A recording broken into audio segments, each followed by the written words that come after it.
اور یاد کرو جب ہم نے آپ کی طرف جنوں کے ایک گروہ کو متوجہ کیا کہ وہ قرآن سنے، پس جب نبی کے پاس پہنچ گئے تو ایک دوسرے سے کہنے لگے خاموش ہو جاؤ۔ پھر جب تلاوت ختم ہو گئی تو اپنی قوم کو خبردار کرنے کے لیے واپس لوٹ گئے، کہنے لگے اے ہماری قوم، ہم نے یقیناً وہ کتاب سنی ہے جو موسیٰ کے بعد نازل کی گئی ہے، جو اپنے سے پہلی کتابوں کی تصدیق کرنے والی ہے، جو سچے دین اور راہ راست کی طرف راہبری کرتی ہے۔ اے ہماری قوم، اللہ کے بلانے والے کا کہا مانو، اس پر ایمان لاؤ تو اللہ تمہارے گناہ بخش دے گا اور تمہیں المناک عذاب سے پناہ دے گا۔ اس موقع پر جن آپ کے سامنے نہیں آئے تھے، نہ آپ نے ان کی آمد کو محسوس کیا تھا، بلکہ بعد میں اللہ نے وحی کے ذریعے سے آپ کو ان کے آنے اور قرآن سننے کی خبر دی۔ اس کے بعد تو جنوں کے پے در پے وفود حاضر ہونے لگے اور آپ سے ان کی آمنے سامنے ملاقاتیں ہوتی رہیں۔ چند روز بعد رسول اللہ صلی اللہ علیہ وسلم نخلا سے نکل کر مکہ معظمہ روانہ ہوئے۔ آپ کو اللہ کی طرف سے کشادگی اور فراخی کی امید تھی، جبکہ قریش کی طرف سے شر اور گرفت کا ڈر بھی تھا، اس لیے آپ نے احتیاط فرمائی۔ مکہ معظمہ کے قریب پہنچ کر ہیرا میں ٹھہر گئے اور اخنس بن شریک کے پاس ایک آدمی بھیجا کہ وہ آپ کو پناہ دے، مگر اس نے معذرت کر لی کہ وہ حلیف ہے اور حلیف پناہ نہیں دے سکتا۔ پھر آپ نے سہیل بن عمرو کے پاس یہی پیغام بھیجا، مگر اس نے بھی یہ کہہ کر معذرت کر لی کہ اس کا تعلق بنی عامر سے ہے اور ان کی پناہ بنو کعب پر لاگو نہیں ہوتی۔ اب آپ نے مطعم بن عدی کو پیغام بھیجا۔ مطعم کا دادا نوفل بن عبد مناف نبی اکرم صلی اللہ علیہ وسلم کے جد اعلیٰ ہاشم بن عبد مناف کا بھائی تھا، اور عبد مناف قبیلہ قریش کی سب سے معزز شاخ تھی۔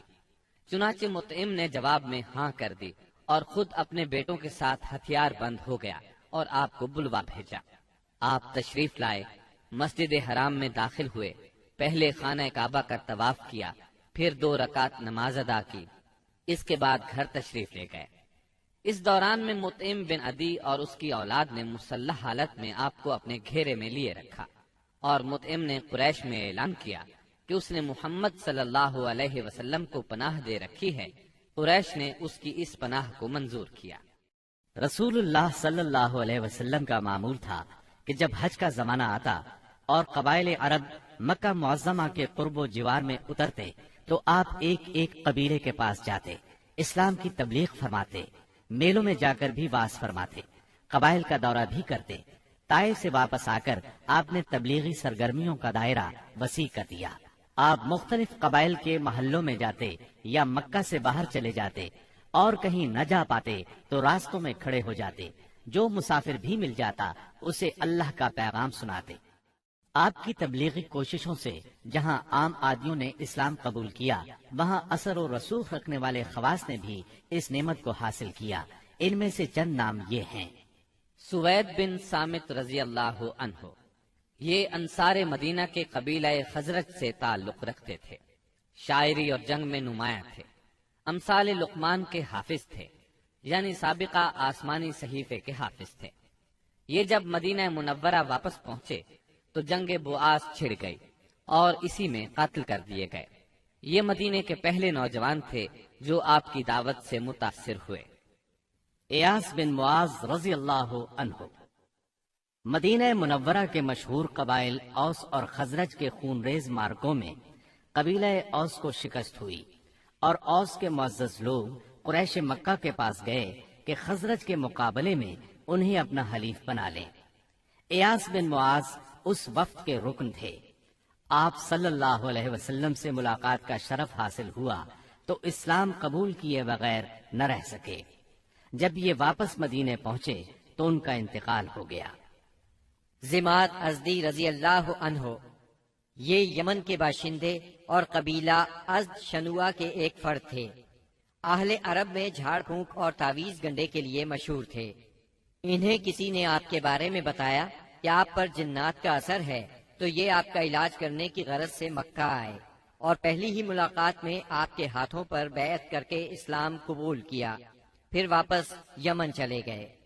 طفیل بن عمرو دوسی رضی اللہ عنہ، یہ یمن کے قبیلے دوس کے سردار تھے۔ وہاں ان کی ایک طرح سے حکومت تھی، خود شاعر تھے، بہت ذہین تھے۔ مکہ میں ان کی آمد پر اہل مکہ نے شہر سے باہر نکل کر ان کا استقبال کیا۔ آپ سے ملاقات کا شرف حاصل ہوا۔ آپ نے اسلام کی تعلیمات سنائی، قرآن کریم کی بعض آیات کی تلاوت فرمائی۔ اللہ کے کلام کے اثر سے وہ بھی ایمان لے آئے۔ ابو ذر غفاری رضی اللہ عنہ یہ یثرب کے اطراف میں رہنے والے تھے۔ رسول اللہ صلی اللہ علیہ وسلم سے ملنے کی خواہش میں پیدل چل کر مکہ معظمہ پہنچے۔ سیدنا علی رضی اللہ عنہ کے ساتھ آپ کی خدمت میں پہنچے۔ آپ نے انہیں اسلام کی تلقین کی۔ ابو ذر اسی وقت مسلمان ہو گئے۔ آپ نے ان سے فرمایا، ابو ذر ابھی اس بات کو پوشیدہ رکھو اور اپنے علاقے میں واپس چلے جاؤ۔ جب تمہیں ہمارے ظہور کی خبر مل جائے تو موقع دیکھ کر آ جانا۔ سیدنا ابو ذر غفاری رضی اللہ عنہ نے عرض کیا، پہلے تو اس خیال سے اپنے مکہ آنے کا مقصد چھپایا تھا کہ کہیں دشمنوں کے ہاتھ نہ لگ جاؤں اور سیدھا آپ کی خدمت میں نہ پہنچ سکوں۔ اب کیا ڈر ہے، میں تو اب کفار کے درمیان اسلام کا اعلان کر کے ہی وطن جاؤں گا۔ چنانچہ ابو ذر غفاری رضی اللہ عنہ کعبے میں آئے۔ وہاں قریش موجود تھے۔ ان کے اجتماع میں بلند آواز سے کلمہ شہادت پڑھا۔ بس پھر کیا تھا، کفار پکار اٹھے، مارو اس بے دین کو۔ کفار چاروں طرف سے ان پر ٹوٹ پڑے، انہیں نیچے گرا لیا اور خوب مارا۔ سیدنا عباس رضی اللہ عنہ نے دیکھ لیا، پکار اٹھے، یہ تو قبیلہ غفار کا آدمی ہے، جہاں تم تجارت کے لیے جاتے ہو اور کھجوریں لاتے ہو، اگر یہ مر گیا تو تم تجارت کے لیے اس طرف نہیں جا سکو گے۔ یہ سن کر انہوں نے ابو ذر کو چھوڑ دیا۔ دوسرے دن وہ پھر خانہ کعبہ پہنچے اور بلند آواز سے کلمہ پڑھا۔ قریش نے پھر مارا۔ آخر چند روز بعد ابو ذر واپس اپنے گھر چلے گئے۔ یہ پہلے صحابی ہیں جنہوں نے اسلام کا کلمہ بلند آواز میں پڑھ کر خانہ کعبہ میں کفار سے مار کھائی اور اسلام کے لیے ہر سختی کو خوشی سے برداشت کیا۔ نبوت کے 11ویں سال موسم حج میں یعنی جولائی 620 عیسوی میں اسلام کو چند کارآمد بیج مل گئے۔ وہ دیکھتے ہی دیکھتے سرسبز و شاداب درخت بن گئے۔ ان کی لطیف اور گھنی چھاؤں میں بیٹھ کر مسلمانوں نے برسوں کے ظلم و ستم کی تپش سے نجات پائی، انہیں راحت نصیب ہوئی۔ ان حضرات کے نام یہ ہیں: اسعد بن زرارہ، اوف بن حارث بن رفاعہ، یہ اوف بن افرا کے نام سے مشہور تھے۔ رافع بن مالک بن اجلان، قطبہ بن عامر بن حدیدہ، عقبہ بن عامر بن نادی اور جابر بن عبداللہ بن ریاح۔ یہ لوگ 11 نبوت میں حج کے لیے آنے والوں کے ہمراہ آئے تھے۔ چنانچہ یہ لوگ مینا کی گھاٹی میں رات کے وقت باتیں کر رہے تھے کہ رسول اللہ صلی اللہ علیہ وسلم کا گزر اس طرف سے ہوا۔ آپ نے آواز سنی تو ان کا رخ کیا، ان کے نزدیک پہنچ کر فرمایا، آپ کون لوگ ہیں؟ وہ بولے، ہم قبیلہ خزرج کا ایک گروہ ہیں۔ آپ نے فرمایا، یعنی یہود کے حلیف؟ وہ بولے، ہاں، آپ ٹھیک سمجھے۔ اس پر آپ نے فرمایا، تو پھر کیوں نہ آپ حضرات سے بیٹھ کر کچھ بات چیت کی جائے؟ انہوں نے کہا، ضرور، کیوں نہیں، تشریف رکھیے۔ چنانچہ آپ صلی اللہ علیہ وسلم وہاں ان کے پاس بیٹھ گئے۔ آپ نے ان پر اسلام کی حقیقت واضح کی، قرآن کی تلاوت کی اور اللہ عز و جل کی طرف دعوت دی۔ اس پر انہوں نے ایک دوسرے سے حیران ہو کر کہا، دیکھو، یہ تو وہی نبی معلوم ہوتے ہیں جن کے حوالے سے یہود تمہیں دھمکیاں دیا کرتے ہیں، کہیں وہ اسلام لانے میں پہل نہ کر جائیں۔ چنانچہ ان حضرات نے فوراً ہی اسلام قبول کر لیا۔ پھر انہوں نے کہا، ہم اپنی قوم کو ایسی حالت میں چھوڑ کر آئے ہیں کہ کسی اور قوم میں ان جیسی دشمنی نہیں ہے، بس اگر اللہ تعالیٰ انہیں آپ پر اکٹھا کر دے تو ان کے لیے آپ سے معزز کوئی نہیں ہوگا۔ پھر انہوں نے وعدہ کیا، ہم دین کی دعوت دیں گے، آئندہ سال حج کے موقع پر پھر آپ سے ملاقات کریں گے۔ اور پھر جب یہ لوگ واپس مدینہ منورہ گئے تو اپنے ساتھ اسلام کا پیغام بھی لے گئے۔ چنانچہ وہاں گھر گھر اسلام کا چرچا ہونے لگا۔ اسی سال یعنی شوال 11 نبوت میں رسول اللہ صلی اللہ علیہ وسلم نے سیدہ عائشہ رضی اللہ عنہا سے نکاح فرمایا۔ اس وقت ان کی عمر 6 برس تھی۔ پھر ہجرت کے پہلے سال شوال ہی میں مدینے میں ان کی رخصتی ہوئی، اس وقت ان کی عمر 9 برس تھی۔ نبوت کے 12ویں سال اللہ تعالیٰ نے رسول اللہ صلی اللہ علیہ وسلم کو معراج کرائی۔ پاک ہے وہ ذات جس نے اپنے بندے کو راتوں رات مسجد حرام سے مسجد اقصی تک کی سیر کرائی، جس کے گرد ہم نے برکت دے رکھی ہے تاکہ اسے ہم اپنی نشانیاں دکھائیں۔ بے شک وہ خوب سننے والا، خوب دیکھنے والا ہے۔ اس راہ سے مراد ہے راتوں رات نبی کریم صلی اللہ علیہ وسلم کا مکے سے بیت المقدس تشریف لے جانا، اور معراج سے مراد ہے عالم بالا میں تشریف لے جانا۔ یہ واقعہ جسم اور روح سمیت پیش آیا۔ واقعہ معراج کا خلاصہ یہ ہے کہ آپ اس شب عتیم یا ہجر کعبہ میں آرام فرما رہے تھے۔ اس وقت آپ بیداری اور نیند کی ملی جلی حالت میں تھے۔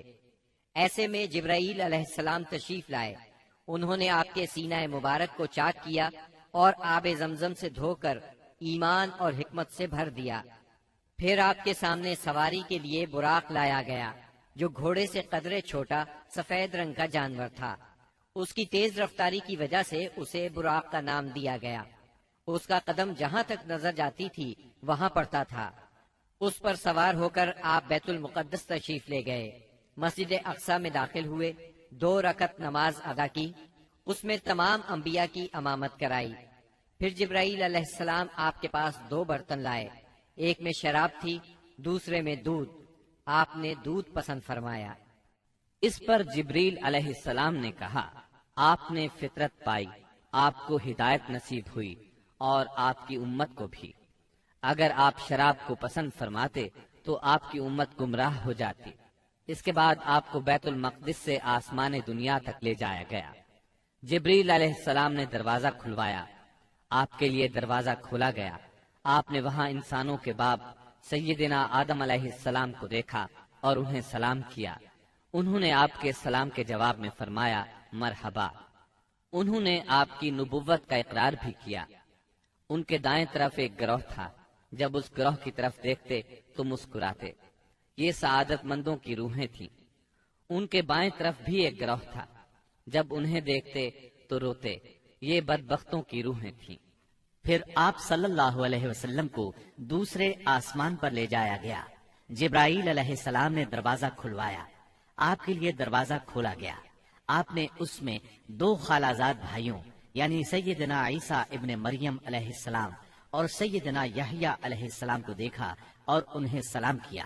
انہوں نے جواب دیا مرحبا اور آپ کی نبوت کا اقرار کیا۔ پھر تیسرے آسمان پر لے جایا گیا۔ وہاں آپ نے سیدنا یوسف علیہ السلام کو دیکھا۔ انہیں آدھا حسن دیا گیا تھا۔ آپ نے انہیں بھی سلام کیا۔ انہوں نے جواب میں کہا مرحبا۔ پھر آپ کی نبوت کا اقرار کیا۔ پھر آپ کو چوتھے آسمان پر لے جایا گیا۔ وہاں سیدنا ادریس علیہ السلام کو دیکھا اور آپ نے سلام کیا۔ انہوں نے سلام کا جواب دیا مرحبا اور آپ کی نبوت کا اقرار کیا۔ پھر 5ویں آسمان پر لے جایا گیا۔ وہاں سیدنا ہارون علیہ السلام کو دیکھا اور انہیں سلام کیا۔ انہوں نے سلام کا جواب دیا مرحبا اور آپ کی نبوت کا اقرار کیا۔ پھر آپ کو 6 آسمان پر لے جایا گیا۔ وہاں سیدنا موسیٰ بن عمران علیہ السلام سے ملاقات ہوئی۔ آپ نے انہیں سلام کیا۔ انہوں نے جواب میں کہا مرحبا اور آپ کی نبوت کا اقرار کیا۔ اس کے بعد آپ کو 7ویں آسمان پر لے جایا گیا۔ وہاں آپ کی ملاقات ابراہیم علیہ السلام سے ہوئی۔ آپ نے انہیں سلام کیا۔ جواب میں انہوں نے کہا مرحبا اور آپ کی نبوت کا اقرار کیا۔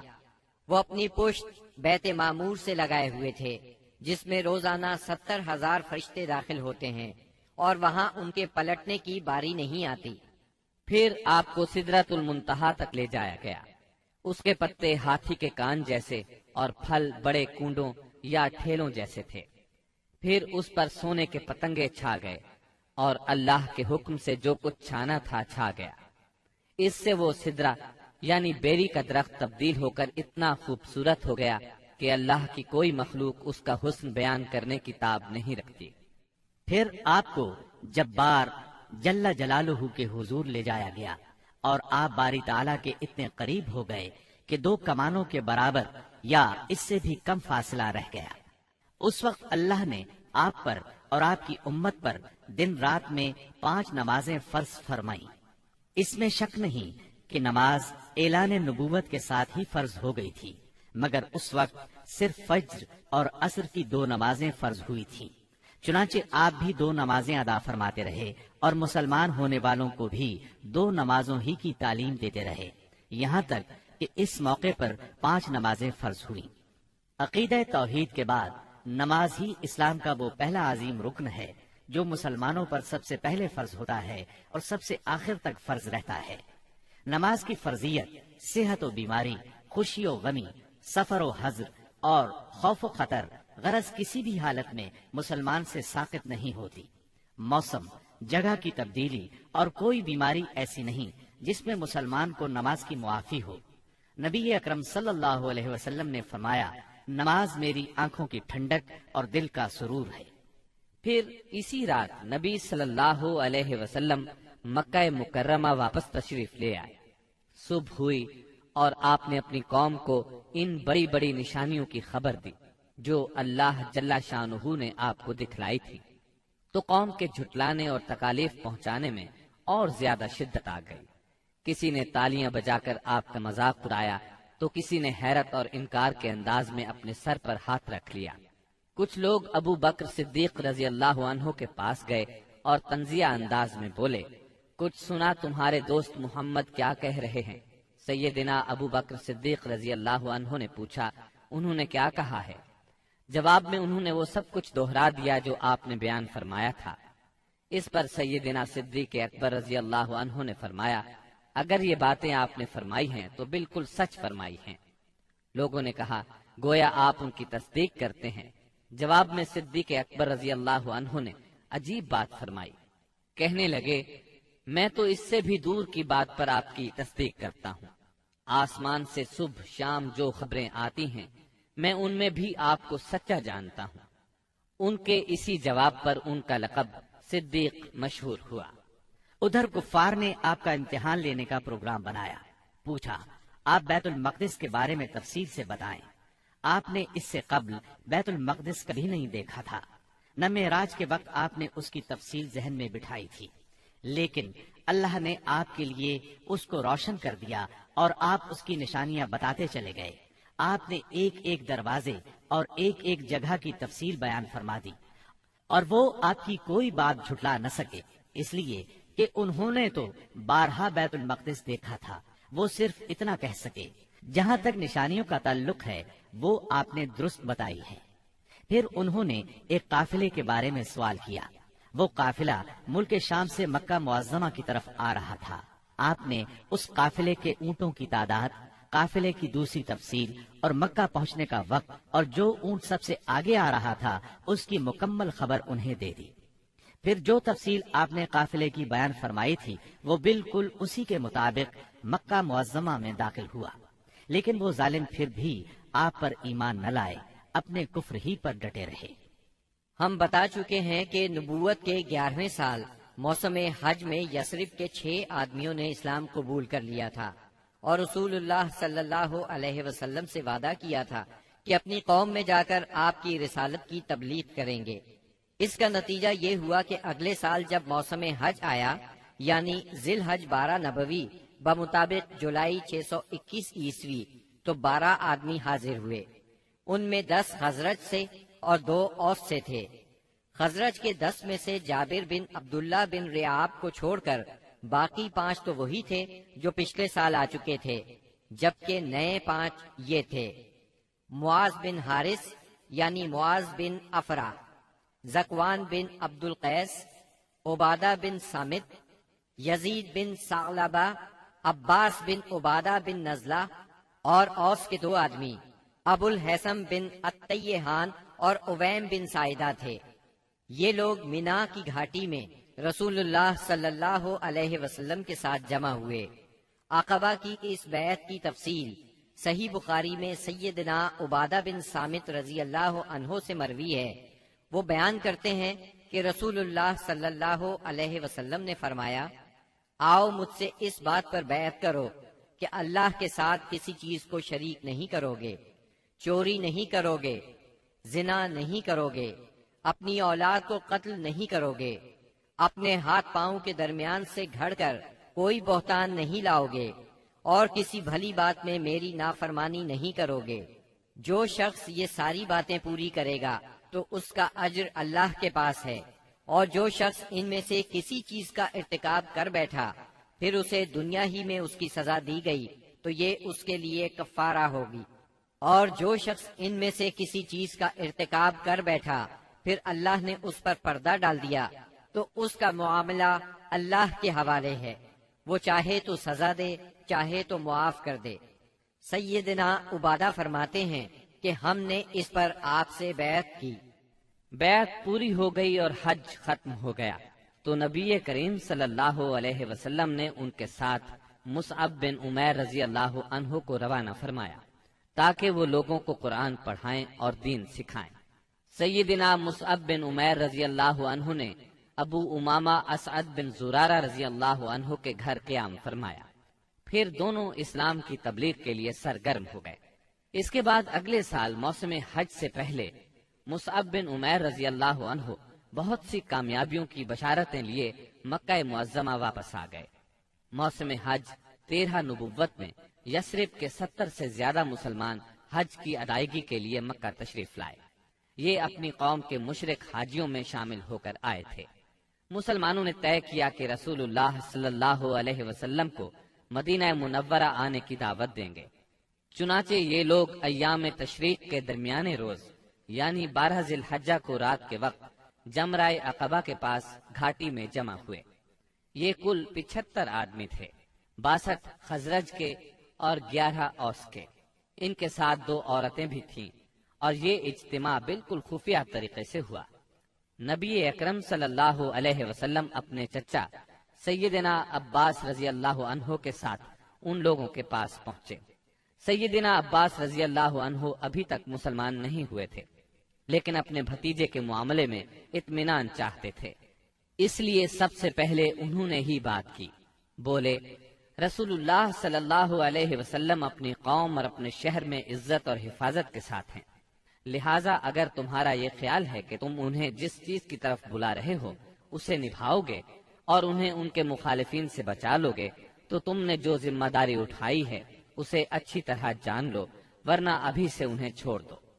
ان کے جواب میں اہل یثرب کے ترجمان سیدنا برا بن معرور رضی اللہ عنہ نے کہا، ہم رسول اللہ صلی اللہ علیہ وسلم سے سچے دل سے وفاداری کا ارادہ رکھتے ہیں، اپنی جانیں ان پر نچھاور کر دیں گے، لہٰذا اے اللہ کے رسول آپ بات کیجئے اور اپنے رب کے لیے اور اپنے لیے جو عہد و پیمان پسند ہو لے لیجئے۔ اس کے بعد رسول اللہ صلی اللہ علیہ وسلم نے گفتگو فرمائی، آپ نے قرآن کریم کی تلاوت فرمائی، پھر ان حضرات کو اللہ کی طرف دعوت دی، اسلام کی طرف رغبت دلائی اور اپنے رب کے لیے عہد لیا۔ فرمایا، تنہا اسی کی عبادت کرو اور اس کے ساتھ کسی کو شریک نہ کرو۔ اس پر اہل یثرب نے کہا، ہم کس چیز پر آپ سے بیعت کریں؟ نبی کریم صلی اللہ علیہ وسلم نے فرمایا، چستی اور سستی ہر حالت میں بات سنو گے اور مانو گے، تنگی اور خوشحالی ہر حال میں مال خرچ کرو گے، بھلائی کا حکم دو گے اور برائی سے روکو گے، اللہ کے راستے میں اٹھ کھڑے ہوگے اور اس سلسلے میں کسی ملامت کرنے والے کی ملامت کی پرواہ نہیں کرو گے، اور جب میں تمہارے پاس آ جاؤں تو میری مدد کرو گے، اور جس چیز سے اپنی جان اور اپنے بال بچوں کی حفاظت کرتے ہو اسی سے میری حفاظت کرو گے، اور تمہارے لیے جنت ہے۔ سیدنا عبادہ رضی اللہ عنہ فرماتے ہیں کہ ہم نے آپ سے اس بات پر بھی بیعت کی کہ حکومت کے بارے میں اہل حکومت سے جھگڑا نہیں کریں گے۔ اس پر سیدنا برا بن معرور رضی اللہ عنہ نے آپ کا ہاتھ پکڑا اور عرض کیا، ہاں اس ذات کی قسم جس نے آپ کو حق کے ساتھ بھیجا ہے، ہم یقیناً اس چیز سے آپ کی حفاظت کریں گے جس سے اپنے بال بچوں کی حفاظت کرتے ہیں، لہٰذا آپ ہم سے بیعت لیجئے۔ اتنے میں سیدنا ابو الحسن بن تیہان رضی اللہ عنہ نے بات کاٹتے ہوئے کہا، اے اللہ کے رسول، ہمارے اور کچھ لوگوں کے درمیان عہد و پیمان کی رسیاں ہیں، اور اب ہم ان رسیوں کو کاٹنے والے ہیں، تو کہیں ایسا نہ ہو کہ ہم تو یہ رسیاں کاٹ ڈالیں، ادھر اللہ آپ کو غلبہ عطا کر دے تو آپ ہمیں چھوڑ کر اپنی قوم میں آ جائیں۔ یہ سن کر آپ مسکرائے، پھر فرمایا، نہیں، بلکہ آپ لوگوں کا خون میرا خون اور آپ لوگوں کی بربادی میری بربادی ہے۔ میں آپ لوگوں سے ہوں اور آپ لوگ مجھ سے ہیں۔ جس سے آپ جنگ کریں گے میں بھی اس سے جنگ کروں گا، جس سے آپ صلح کریں گے میں بھی اس سے صلح کروں گا۔ ابھی آپ نے یہ الفاظ فرمائے ہی تھے کہ ٹھیک اسی وقت سیدنا عباس بن عبادہ بن نزلہ رضی اللہ عنہ آگے بڑھے اور بولے، آپ لوگ جانتے ہیں کہ ان سے کس بات پر بیعت کر رہے ہیں؟ ان سے سرخ و سیاہ یعنی سارے انسانوں سے جنگ پر بیعت کر رہے ہیں۔ میرا مطلب ہے اس بیعت کے بعد ہم سب لوگوں سے جنگ مول لے لیں گے۔ اس لیے اگر آپ کو اندازہ ہے کہ جب آپ کے اموال کا صفایا کر دیا جائے گا اور آپ کے معزز لوگ قتل کر دیے جائیں گے تو آپ ان کا ساتھ چھوڑ دیں گے۔ اگر ایسا کرنا ہے تو پھر ابھی ساتھ چھوڑ دیں، کیونکہ اس طرح دنیا اور آخرت کی رسوائی ملے گی۔ اور اگر آپ لوگوں کا خیال یہ ہے کہ مال کی تباہی اور معزز لوگوں کے قتل کے باوجود عہد نبھائیں گے تو پھر انہیں لے لیجئے، کیونکہ یہ اللہ کی قسم دنیا و آخرت کی بھلائی ہے۔ تب ان لوگوں نے کہا، ہم انہیں اپنے مالوں کی تباہی اور معزز لوگوں کے قتل کے خطرے کے باوجود ساتھ لیتے ہیں۔ اللہ کے رسول بتلائیے اس کے بدلے میں ہمارے لیے کیا ہے؟ آپ نے فرمایا، جنت۔ اب لوگوں نے کہا، اپنا ہاتھ پھیلائیں۔ آپ نے ہاتھ پھیلا دیا، سب لوگ بیعت کے لیے لپکے، مگر عین اس لمحے آپ کا ہاتھ اسد بن زرارہ رضی اللہ عنہ نے پکڑ لیا اور کہا، اہل یثرب ذرا ٹھہرو، ہم آپ کی خدمت میں لمبا سفر کر کے اس یقین کے ساتھ حاضر ہوئے ہیں کہ آپ اللہ کے رسول ہیں۔ آج آپ کو یہاں سے لے جانے کا مطلب ہے سارا عرب ہمارا دشمن ہو جائے گا، ہمیں اپنے سرداروں کا قتل اور تلواروں کے وار برداشت کرنا ہوں گے۔ اب اگر آپ سب لوگ یہ بات برداشت کرنے کے لیے تیار ہیں تو انہیں لے لیں، اس صورت میں آپ کا اجر اللہ کے ہاں ہے، اور اگر آپ لوگوں کو اپنے بارے میں کوئی اندیشہ ہے تو انہیں ابھی چھوڑ دیں، یہ عذر اللہ کے نزدیک زیادہ قابل قبول ہوگا۔ یہ سن کر لوگوں نے کہا، اسد اپنا ہاتھ ہٹائیے، اللہ کی قسم نہ ہم اس بیعت کو چھوڑ سکتے ہیں نہ توڑ سکتے ہیں۔ اس کے بعد ایک ایک آدمی نے اٹھ کر بیعت کی۔ راجح ترین قول کے مطابق سب سے پہلے بیعت کرنے والے خود اسد بن زرارہ رضی اللہ عنہ تھے۔ ایک قول یہ بھی ہے کہ سب سے پہلے بیعت ابو الحسن بن طیحان نے کی۔ ایک تیسرا قول یہ ہے کہ سیدنا براء بن معرور نے سب سے پہلے بیعت کی۔ دونوں عورتوں کی بیعت صرف زبان سے ہوئی، ان سے آپ نے مصافحہ نہیں فرمایا، بلکہ فرمایا بس ان کی بیعت ہو گئی، میں عورتوں سے مصافحہ نہیں کرتا۔ بیعت مکمل ہو چکی تو رسول اللہ صلی اللہ علیہ وسلم نے فرمایا، اپنے میں سے 12 نقیب پیش کریں جو اپنی قوم کے نگران ہوں گے، ان کے معاملات کے ذمہ دار ہوں گے۔ اس پر 9 آدمی خزرج سے اور 3 آدمی اوس سے منتخب کیے گئے۔ جب ان کا انتخاب ہو چکا تو رسول اللہ صلی اللہ علیہ وسلم نے فرمایا، آپ لوگ اپنی قوم کے تمام معاملات کے ذمہ دار ہیں، جس طرح عیسیٰ علیہ السلام کے حواری ان کی طرف سے کفیل ہوئے تھے، اور میں اپنی قوم یعنی مسلمانوں کا کفیل ہوں۔ ان سب نے ایک زبان ہو کر کہا، جی ہاں۔ تو یہ تھی دوسری بیعت عقبہ۔ یہ نبی صلی اللہ علیہ وسلم کی زندگی میں اب تک کی سب سے بڑی بیعت تھی۔ اس بیعت کی وجہ سے حالات کا رخ تبدیل ہوا، تاریخ نے ایک اہم موڑ لیا۔ عقبہ کی پہلی اور دوسری بیعت کے بعد یثرب میں مسلمانوں کو امن اور پناہ کی جگہ مل گئی، اس لیے نبی کریم صلی اللہ علیہ وسلم نے مکے کے مسلمانوں کو اجازت دے دی کہ وہ اپنا وطن چھوڑ کر شہر مدینہ ہجرت کر جائیں۔ مکہ میں اب گنتی کے چند مسلمان رہ گئے تھے۔ نبی کریم صلی اللہ علیہ وسلم سیدنا ابو بکر صدیق رضی اللہ عنہ اور سیدنا علی رضی اللہ عنہ کو خاص اہمیت دیتے تھے، اسی لیے قریش کو اندازہ تھا کہ کہ اب یہ تینوں بھی مدینے چلے جائیں گے۔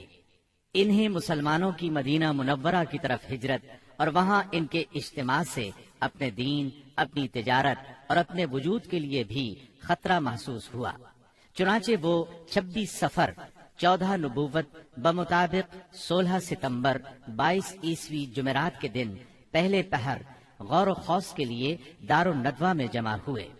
اس اجتماع میں قریش کے قریباً سبھی سردار موجود تھے۔ ابلیس بھی نجد کے ایک شیخ جلیل کی صورت میں اجازت لے کر ان میں شریک ہوا۔ ان سب لوگوں کو اصل مسئلہ پیش کیا گیا۔ سب نے اپنے اپنے انداز میں اور اپنی اپنی عقل کے مطابق تجویز پیش کی، لیکن ہر تجویز میں کوئی نہ کوئی خامی محسوس ہوئی، اس لیے تمام تجاویز رد کر دی گئیں۔ اب ابو جہل نے کہا، اس کے بارے میں میری ایک رائے ہے، میں نے دیکھا ہے کہ تم اب تک اس پر نہیں پہنچے۔ وہ رائے یہ ہے کہ ہم ہر قبیلے سے ایک مضبوط صاحب نسب اور باںکا جوان منتخب کریں، ان میں سے ہر ایک کو ایک ایک تلوار دیں، اس کے بعد سب کے سب اس شخص کا رخ کریں اور اسے ایک ہی وار میں اس طرح قتل کریں کہ سب کی تلواریں اس پر پڑیں۔ اس طرح اس کا خون سارے قبائل میں بکھر جائے گا اور عبد مناف سارے قبیلوں سے جنگ نہیں کر سکیں گے، اس لیے دیت یعنی خون بہا لینے پر راضی ہو جائیں گے اور وہ ہم انہیں دے دیں گے۔ شیخ نجدی یعنی ابلیس نے فوراً کہا، یہ ہوئی بات جو اس جوان نے کہی، رائے ہو تو ایسی، باقی سب بیکار۔ باقی لوگوں نے بھی اس رائے کو منظور کیا اور پھر اس کی تیاری میں لگ گئے۔ ابو جہل کے اس شیطانی منصوبے پر عمل کرنے کے لیے ایک رات سب قبیلوں کے بہادر ہاتھوں میں تلواریں لیے رسول اللہ صلی اللہ علیہ وسلم کے گھر کے چاروں طرف چھپ کر کھڑے ہو گئے۔ یہ قریش کا مکر تھا، لیکن انہوں نے یہ مکر اللہ سبحانہ و تعالی کے مقابلے میں کیا تھا، اس لیے اللہ نے اس طرح کا وار کیا کہ وہ سمجھ بھی نہ سکے۔ چنانچہ جبریل علیہ السلام نازل ہوئے اور نبی صلی اللہ علیہ وسلم کو قریش کی سازش کی خبر دی، ہجرت کی اجازت دی، دن اور نکلنے کا وقت مقرر کیا اور قریش کے مکر کو رد کرنے کا پروگرام بنایا۔ چنانچہ فرمایا، جس بستر میں آپ سویا کرتے ہیں آج کی رات اس بستر پر نہ سوئیں۔ چنانچہ اس رات آپ نے سیدنا علی رضی اللہ عنہ کو اپنے بستر پر سلا دیا۔ کفار نے آپ کے بستر پر سیدنا علی رضی اللہ عنہ کو چادر تانے سوئے ہوئے دیکھا تو گمان کیا کہ آپ سو رہے ہیں، چنانچہ فخر اور غرور سے مٹکنے لگے اور آپ کی گھات میں بیٹھ گئے تاکہ جب آپ اٹھ کر باہر نکلیں تو سب آپ پر ٹوٹ پڑیں۔ ادھر رسول اللہ صلی اللہ علیہ وسلم عین اس حالت میں کہ یہ لوگ آپ کے گھر کو گھیرے میں لیے ہوئے تھے باہر تشریف لائے۔ آپ اس وقت سورہ یاسین کی آیت 9 تلاوت فرما رہے تھے۔ ہم نے ان کے آگے رکاوٹ کھڑی کر دی اور ان کے پیچھے رکاوٹ کھڑی کر دی، پس ہم نے انہیں ڈھانک لیا اور وہ دیکھ نہیں رہے ہیں۔ چنانچہ اللہ تعالیٰ نے ان کی نگاہیں پکڑ لیں اور وہ آپ کا قطعاً احساس نہ کر سکے۔ اس کے بعد آپ اپنے گھر سے اسی وقت ابو بکر صدیق رضی اللہ عنہ کے گھر تشریف لے گئے اور انہیں اللہ کے حکم کی خبر دی۔ ابو بکر صدیق رضی اللہ عنہ پہلے ہی ہجرت کے لیے تیار تھے، چنانچہ انہوں نے اپنا تمام اثاثہ 6000 درہم اور ستوؤں کا تھیلا لیا اور مکان کی ایک کھڑکی سے نکل کر دونوں حضرات نے یمن کا رخ کیا اور فجر کی پو پھٹنے سے پہلے سور نامی پہاڑ کے ایک غار تک جا پہنچے۔ کوہ سور مکہ معظمہ سے 5 میل دور جنوب مغرب میں واقع ہے۔ اس ویران پہاڑ میں ایک تنگ غار ہے، یہ غار سور کے نام سے مشہور ہے۔ یہ غار اب تک موجود ہے، مکے سے مدینہ شمال کی طرف ہے۔ قریش کا خیال تھا کہ آپ نے اپنا سفر شمال ہی کی طرف کیا ہوگا، لیکن آپ اپنے سفر کا آغاز مخالف سمت سے کر کے غار سور میں جا پہنچے۔ ابو بکر صدیق رضی اللہ عنہ بھی آپ کے ساتھ تھے، اس لیے انہیں یار غار کہا جاتا ہے۔ رسول اللہ صلی اللہ علیہ وسلم اپنے یار غار کے ساتھ 3 دن اور 3 راتیں غار سور میں رہے۔ رات کی تاریکی میں سیدنا ابو بکر صدیق رضی اللہ عنہ کے فرزند سیدنا عبداللہ بن ابی بکر رضی اللہ عنہ دشمنوں کی سرگرمیوں کی اطلاعات پہنچاتے رہے۔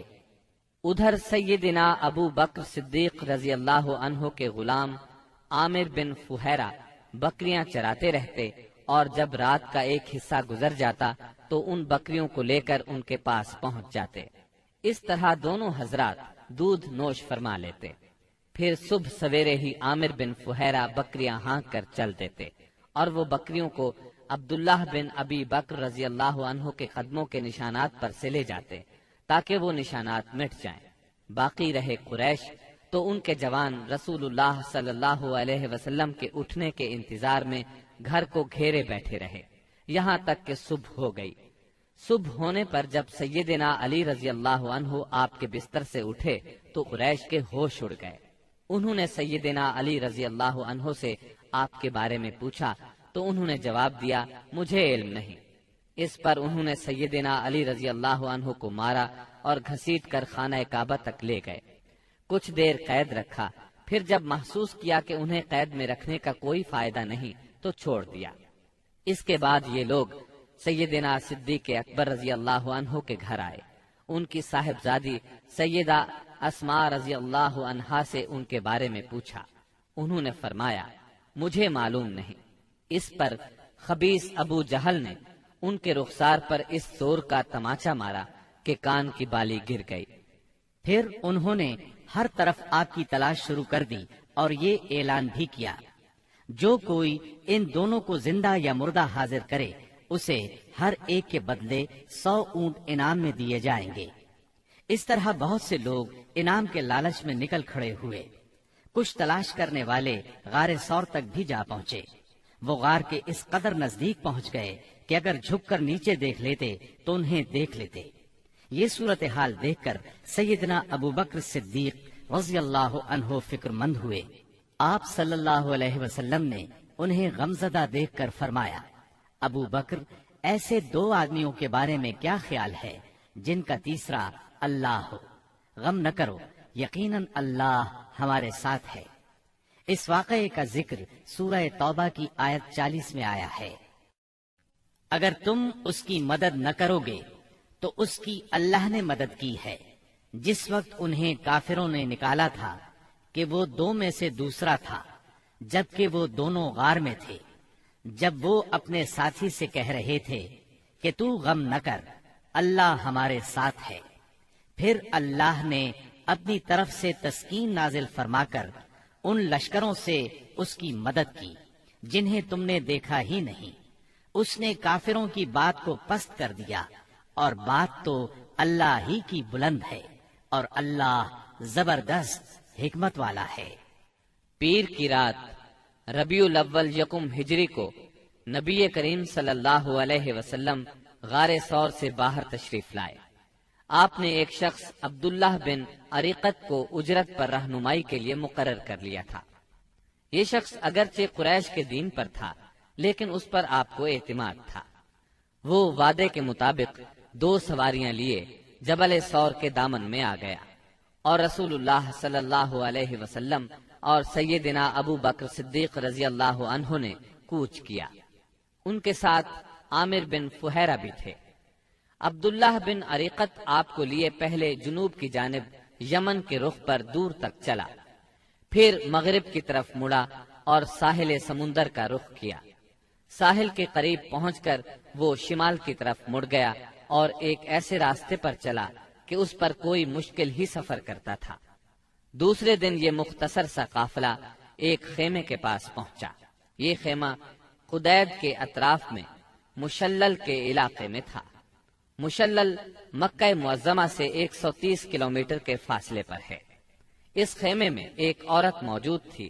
آپ نے اس عورت سے فرمایا، تمہارے پاس کھانے کے لیے کچھ ہے؟ اس نے معذرت کی اور بتایا، میری بکریاں چرنے کے لیے گئی ہیں۔ خیمے میں آپ کو ایک بکری نظر آئی۔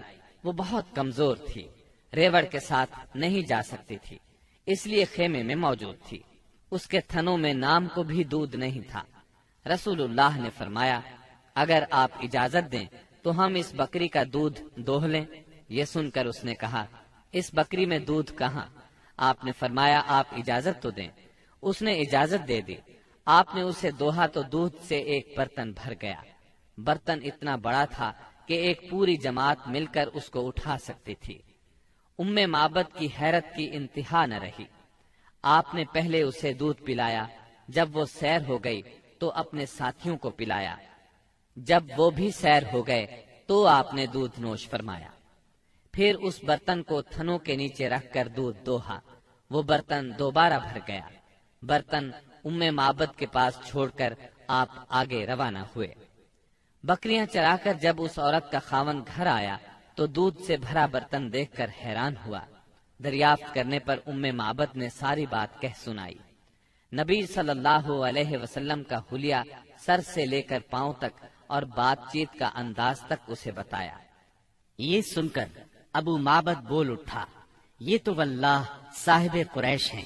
میرا ارادہ ہے کہ آپ کا ساتھ اختیار کروں، اور کوئی راستہ ملا تو ایسا ضرور کروں گا۔ کہا جاتا ہے کہ دونوں میاں بیوی کچھ عرصے بعد مدینہ منورہ پہنچے اور اسلام کی دولت سے مالا مال ہوئے۔ آپ قدید سے آگے بڑھے۔ ادھر سراقہ بن مالک بن جوشم مدلجی نے قریش کے انعام کا اعلان سن کر لالچ میں آ کر اپنے گھوڑے پر آپ کا پیچھا کیا اور قدید تک پہنچ گیا۔ آپ کے نزدیک پہنچا تو اس کا گھوڑا پھسل گیا۔ سراقہ نیچے آ گرا۔ وہ اٹھا اور فال کے تیر نکالے۔ دیکھنا چاہتا تھا کہ اسے کوئی نقصان تو نہیں پہنچنے والا۔ تیر وہ نکلا جو ناپسندیدہ تھا، لیکن اس نے بری فال کی پرواہ نہ کی۔ پھر سوار ہو کر آگے بڑھا۔ وہ اس حد تک قریب پہنچ گیا کہ آپ کی قرات کی آواز سنائی دینے لگی۔ آپ نے اس طرف کوئی توجہ نہ کی، جبکہ سیدنا ابو بکر صدیق رضی اللہ عنہ بار بار مڑ کر دیکھ رہے تھے۔ ایسے میں اچانک اس کے گھوڑے کے اگلے دونوں پاؤں زمین میں دھس گئے، یہاں تک کہ گھٹنوں تک جا پہنچے اور وہ ایک بار پھر نیچے گرا۔ سراقہ نے گھوڑے کو ڈانٹا، اسے بڑی مشکل سے کھڑا کیا، اس کے پاؤں زمین سے نکالے۔ جب وہ سیدھا کھڑا ہوا تو اس کے پاؤں کے نشانات سے دھوئیں جیسا غبار آسمان کی طرف اڑ رہا تھا۔ سراقہ نے پھر فال کے تیر نکالے، پھر وہی ناپسندیدہ تیر نکلا۔ اس سے اس پر زبردست خوف اور روب طاری ہو گیا، اور اسے یقین ہو گیا کہ رسول اللہ صلی اللہ علیہ وسلم کا معاملہ غالب آ کر رہے گا۔ چنانچہ وہ پکار اٹھا، مجھے امان دی جائے۔ آپ صلی اللہ علیہ وسلم اور آپ کے ساتھی ٹھہر گئے۔ یہ آپ کے نزدیک چلا آیا اور بتلایا کہ قریش نے کیا طے کیا ہے اور وہ خود کس ارادے سے آیا تھا۔ پھر اس نے سامان سفر اور مال کی پیشکش کی۔ آپ نے کچھ لینے سے انکار فرمایا، البتہ اس سے فرمایا، تم ہمارے بارے میں کسی کو نہ بتانا۔ سراقہ نے پروانہ امن کا مطالبہ کیا۔ آپ نے عامر بن فہیرہ کو حکم دیا اور انہوں نے چمڑے پر لکھ دیا۔ پھر سراقہ وہاں سے واپس پلٹا اور جو کوئی آپ کی تلاش میں ملا اس سے کہتا گیا، میں اس طرف کی کھوج لے چکا ہوں، یہاں تمہارا جو کام تھا میں کر چکا ہوں۔ اس طرح تلاش کرنے والے اس راستے پر آگے نہ بڑھ سکے، واپس لوٹتے چلے گئے۔ راستے میں رسول اللہ صلی اللہ علیہ وسلم کو بریدہ بن حسیب اسلمی ملے۔ یہ اپنی قوم کے سردار تھے۔ قریش نے جس زبردست انعام کا اعلان کر رکھا تھا، اسی کے لالچ میں نبی صلی اللہ علیہ وسلم اور سیدنا ابو بکر صدیق رضی اللہ عنہ کی تلاش میں نکلے تھے۔ لیکن جب رسول اللہ صلی اللہ علیہ وسلم سے سامنا ہوا اور بات چیت ہوئی تو نقد دل دے بیٹھے اور اپنی قوم کے 70 آدمیوں سمیت وہیں مسلمان ہو گئے۔ پھر اپنی پگڑی اتار کر نیزے سے باندھ لی، جس کا سفید پھریرا ہوا میں لہرا رہا تھا، اور بشارت سنا رہا تھا کہ امن کا بادشاہ، صلح کا حامی، دنیا کو عدالت اور انصاف سے بھرپور کرنے والا تشریف لا رہا تھا۔ آپ وادی ریم میں پہنچے تو سیدنا زبیر بن عوام سے ملاقات ہوئی۔ یہ مسلمانوں کے ایک تجارتی قافلے کے ساتھ شام سے واپس آ رہے تھے۔ انہوں نے رسول اللہ صلی اللہ علیہ وسلم اور ابو بکر صدیق رضی اللہ عنہ کو سفید پارچجات پیش کیے۔ سوموار 8 ربیع الاول 14 نبوت بمطابق 1 ہجری 23 ستمبر 622 عیسوی کو رسول اللہ صلی اللہ علیہ وسلم قباء میں داخل ہوئے۔ ادھر اہل مدینہ نے جب سے رسول اللہ صلی اللہ علیہ وسلم کی روانگی کی خبر سنی تھی، روزانہ صبح ہی صبح حرہ کی طرف نکل جاتے تھے، اور جب سخت دوپہر ہو جاتی تو واپس پلٹ آتے۔ ایک روز طویل انتظار کے بعد لوگ اپنے اپنے گھروں کو واپس جا چکے تھے کہ ایک یہودی اپنے کسی ٹیلے پر کچھ دیکھنے کے لیے چڑھا۔ کیا دیکھتا ہے کہ رسول اللہ صلی اللہ علیہ وسلم اور آپ کے ساتھی سفید کپڑوں میں ملبوس چلے آ رہے ہیں۔ اس نے بے خود ہو کر نہایت بلند آواز سے کہا، عرب کے لوگوں، یہ رہا تمہارا نصیب جس کا تم انتظار کر رہے تھے۔ مسلمانوں نے اس کی آواز سنی تو ہتھیار اٹھا کر استقبال کے لیے دوڑ پڑے۔ سب نے مل کر اللہ اکبر کا نعرہ لگایا۔ پھر یہ لوگ حرہ تک چلے آئے اور وہیں آپ سے ملاقات کی۔ اس کے بعد آپ داہنی جانب مڑ گئے اور قباء میں بنی عمرو بن عوف کی آبادی میں قیام فرمایا۔ آپ سیدنا ابو بکر صدیق رضی اللہ عنہ کے ساتھ دوسرے لوگوں کے درمیان میں بیٹھ گئے۔ اب ہوا یہ کہ جو بھی آتا سیدنا ابو بکر صدیق کو اللہ کا رسول خیال کر کے انہیں سلام کرتا، اس لیے کہ آپ کے بالوں میں سفیدی آ چکی تھی۔ جب اللہ کے رسول صلی اللہ علیہ وسلم پر دھوپ آ گئی اور ابو بکر رضی اللہ عنہ نے آپ کو دھوپ سے بچانے کے لیے چادر تانی تو لوگوں کو معلوم ہوا کہ یہ اللہ کے رسول ہیں۔ اس کے بعد قباء میں آپ نے کلثوم بن حدم رضی اللہ عنہ کے ہاں قیام فرمایا۔ اس سلسلے میں دوسری روایت یہ ہے کہ سعد بن خیثمہ رضی اللہ عنہ کے مکان پر قیام فرمایا۔ وہاں آپ نے 4 دن قیام فرمایا اور مسجد قباء کی بنیاد رکھی اور اس میں نماز پڑھی۔ نبی اکرم صلی اللہ علیہ وسلم نے فرمایا، جو شخص قباء میں 2 رکعت نماز پڑھے اسے عمرے کا ثواب ہوگا۔ نبی کریم صلی اللہ علیہ وسلم کے بعد سیدنا علی رضی اللہ عنہ مکہ مکرمہ میں 3 روز ٹھہرے۔ اس دوران میں مکے کے لوگوں کی جو امانتیں رسول اللہ صلی اللہ علیہ وسلم کے پاس تھیں ان کو ادا کیا، پھر پیدل چل پڑے اور قباء میں رسول اللہ صلی اللہ علیہ وسلم سے آ ملے۔ انہوں نے کلثوم بن حدم رضی اللہ عنہ کے مکان پر قیام کیا۔ رسول اللہ صلی اللہ علیہ وسلم 5ویں دن یہاں سے روانہ ہوئے۔ یہ جمعے کا دن تھا۔ اللہ کے حکم پر روانہ ہوئے۔ ابو بکر صدیق رضی اللہ عنہ آپ کے پیچھے بیٹھے تھے۔ آپ نے اپنے ننھیال بنو نجار کے پاس پیغام بھجوایا۔ وہ لوگ تلواریں لٹکائے حاضر ہوئے۔ آپ نے ان کی معیت میں مدینہ منورہ کی طرف کوچ فرمایا۔ آپ بنو سالم بن عوف کی بستی میں پہنچے تو جمعے کا وقت ہو گیا۔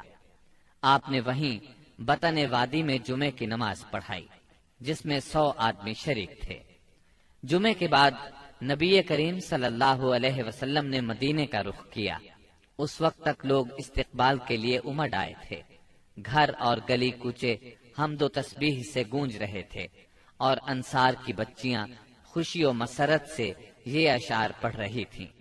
طلع البدر علينا من ثنيات الوداع وجب الشكر علينا ما دعا لله داعي أيها المبعوث فينا جئت بالأمر المطاع۔ ہم پر مدینے کے اطراف سے 14ویں کا چاند طلوع ہوا۔ جب تک اللہ کو پکارنے والا پکارے ہم پر شکر واجب ہے۔ اے ہم میں بھیجے گئے نبی، آپ واجب الاطاعت دین لے کر آئے ہیں۔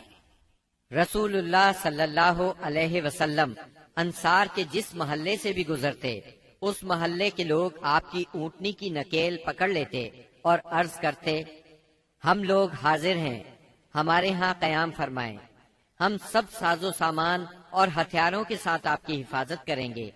جواب میں آپ فرماتے، اونٹنی کا راستہ چھوڑ دو، یہ اللہ کی طرف سے معمور ہے۔ آپ کے اس فرمان کا مطلب یہ تھا کہ اللہ کو جہاں منظور ہوگا یہ وہاں خود رکے گی۔ چنانچہ اونٹنی اس جگہ رکی جہاں آج مسجد نبوی ہے۔ یہاں پہنچ کر وہ بیٹھ گئی، لیکن آپ نیچے نہیں اترے یہاں تک کہ وہ اٹھ کر تھوڑی دور تک چلی، پھر پلٹ آئی اور پھر اسی جگہ بیٹھ گئی جہاں پہلے بیٹھی تھی۔ اس کے بعد آپ نیچے تشریف لے آئے۔ اب لوگوں نے آپ کو اپنے اپنے گھر لے جانے کے لیے درخواست شروع کی۔ ایسے میں سیدنا ابو ایوب انصاری رضی اللہ عنہ نے جلدی سے اونٹنی کا کجاوا اٹھا لیا اور اپنے گھر لے گئے۔ اس پر آپ نے فرمایا، آدمی اپنے کجاوے کے ساتھ ہے۔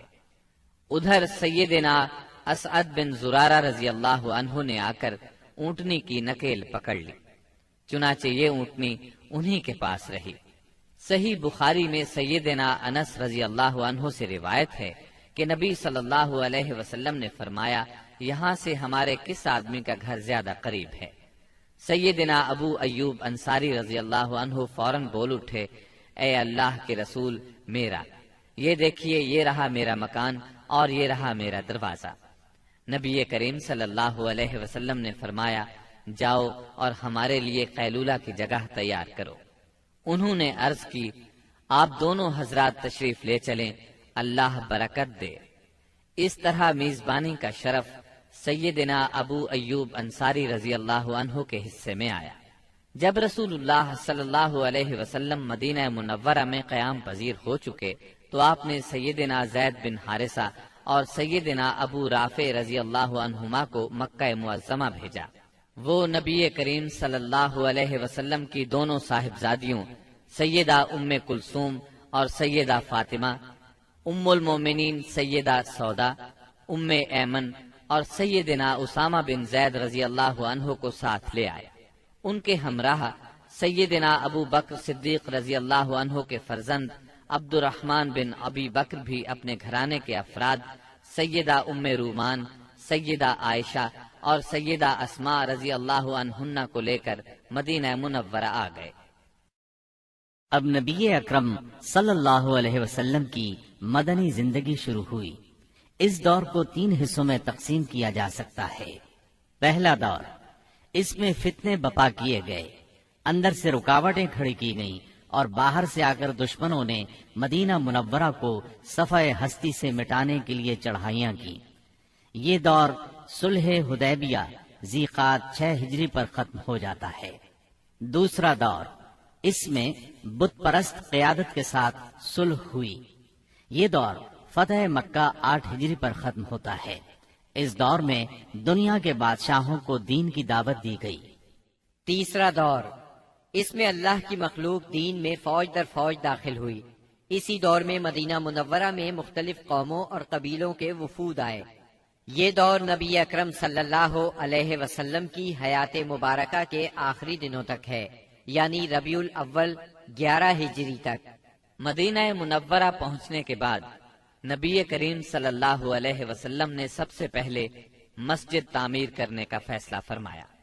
جس جگہ آپ کی اونٹنی بیٹھی تھی وہ جگہ بنو نجار کے 2 یتیم بچوں سہل اور سہیل کی تھی۔ آپ نے اس زمین پر مسجد بنانے کا ارادہ فرمایا۔ آپ نے بنو نجار کے لوگوں کو بلا بھیجا۔ وہ حاضر خدمت ہوئے تو آپ نے ان سے مسجد کی تعمیر کی بات کی۔ انہوں نے زمین بطور ہبہ قبول کرنے کی درخواست کی، لیکن آپ نے اس زمین کو بغیر قیمت کے لینا پسند نہ فرمایا۔ آپ نے یہ زمین قیمتاً خریدی اور بنفس نفیس مسجد کی تعمیر میں شریک ہوئے۔ اس زمین میں مشرکین کی چند قبریں اور غرقد کے چند درخت بھی تھے۔ رسول اللہ صلی اللہ علیہ وسلم نے مشرکین کی یہ قبریں اکھڑوا دیں اور کھجوروں اور درختوں کو کاٹ کر قبلے کی جانب لگا دیا۔ پھر مسجد کی تعمیر شروع ہوئی۔ آج اس مسجد کو دنیا اسلام مسجد نبوی کہتی ہے۔ نبی اکرم صلی اللہ علیہ وسلم نے مسجد کے بازو میں چند مکانات بھی تعمیر کیے جن کی دیواریں کچی اینٹوں کی تھیں۔ ان پر کھجور کے تنے رکھے گئے، پھر ان پر کھجور کی شاخیں اور پتے بچھائے گئے۔ یہ ازواج مطہرات کے حجرے تھے۔ ان حجروں کی تعمیر مکمل ہو جانے کے بعد آپ صلی اللہ علیہ وسلم سیدنا ابو ایوب انصاری رضی اللہ عنہ کے مکان سے یہاں منتقل ہوئے۔ مسجد نبوی صرف اسلامی تعلیم کی ادائیگی کے لیے نہیں تھی، بلکہ یہ ایک یونیورسٹی تھی جس میں مسلمان اسلامی تعلیم حاصل کرتے تھے۔ اس مسجد کا صحن ایک ایسی جگہ تھی جس میں مدتوں جاہلانہ نفرت، عداوت، کشاکش اور باہمی لڑائیوں سے دوچار رہنے والے قبائل کے افراد اب میل ملاپ اور پیار و محبت سے بیٹھتے، دین کی تعلیم حاصل کرتے اور یہ تعلیم اپنی عورتوں تک پہنچاتے تھے۔ یہ ایک مرکز تھا۔ اسی مرکز سے اس ننھی سی اسلامی ریاست کا نظام چلایا جاتا تھا اور مختلف قسم کی مہمات یہاں سے بھیجی جاتی تھیں۔ اس کے علاوہ اس کی حیثیت ایک پارلیمنٹ کی بھی تھی، جس میں مجلس شورا اور مجلس انتظامیہ کے اجلاس منعقد ہوتے تھے۔ ان تمام امور کے ساتھ ساتھ مسجد نبوی فقراء اور مساکین کی ایک کافی بڑی تعداد کا ٹھکانہ بھی تھی۔ یہ وہ لوگ تھے جن کا کوئی مکان نہیں تھا، جن کے پاس کوئی مال تھا، نہ بیوی بچے تھے۔ انہی اصحاب کو اصحاب صفہ کہا جاتا ہے۔ اب مسلمان پانچوں نمازیں باجماعت ادا کرنے کے لیے حاضر ہو رہے تھے اور اس کے لیے وہ وقت کا اندازہ لگاتے تھے، مگر دقت یہ تھی کہ کوئی بہت پہلے آ جاتا تھا تو کوئی دیر سے پہنچتا۔ چنانچہ نبی کریم صلی اللہ علیہ وسلم اور مسلمانوں نے مشورہ کیا کہ کوئی ایسی علامت اختیار کی جائے جس سے سب کو وقت کا پتہ چل جائے۔ سیدنا عمر رضی اللہ عنہ نے کہا، کیوں نہ کسی آدمی کو بھیج دیا جائے جو الصلاۃ جامعۃ یعنی نماز جمع کرنے والی ہے پکار دیا کرے۔ رسول اللہ صلی اللہ علیہ وسلم نے یہی رائے قبول کی اور اسی پر عمل کیا۔ پھر عبداللہ بن زید بن عبد ربہ انصاری رضی اللہ عنہ نے خواب میں اذان سنی اور آ کر رسول اللہ صلی اللہ علیہ وسلم کو خبر دی۔ آپ نے فرمایا، یہ سچا خواب ہے۔ پھر آپ نے حکم فرمایا کہ وہ سیدنا بلال رضی اللہ عنہ کو یہ کلمات القاء کرتے جائیں اور بلال پکارتے جائیں، کیونکہ ان کی آواز زیادہ بلند اور سریلی ہے۔ چنانچہ سیدنا بلال رضی اللہ عنہ نے اذان کہی۔ ان کی آواز سن کر سیدنا عمر رضی اللہ عنہ اپنی چادر گھسیٹتے ہوئے آئے اور بولے، اے اللہ کے رسول، اللہ کی قسم میں نے بھی خواب میں یہی الفاظ سنے ہیں۔ اس سے اس خواب کی مزید تائید ہو گئی اور اسی روز سے یہ اذان اسلام کا شعار بن گئی۔ مسجد کی تعمیر سے فارغ ہو کر رسول اللہ صلی اللہ علیہ وسلم کو ان مہاجرین کی فکر لاحق ہوئی جو مکہ معظمہ سے بے سر و سامان نکلے تھے، صرف ایمان اور اسلام کی دولت ساتھ لائے تھے۔ چنانچہ آپ نے مہاجرین اور انصار کے درمیان رشتہ اخوت یعنی بھائی چارہ قائم کرنے کی طرف توجہ فرمائی۔ آپ نے انصار کو سیدنا انس بن مالک رضی اللہ عنہ کے گھر جمع فرمایا۔ مہاجرین کی تعداد 45 تھی۔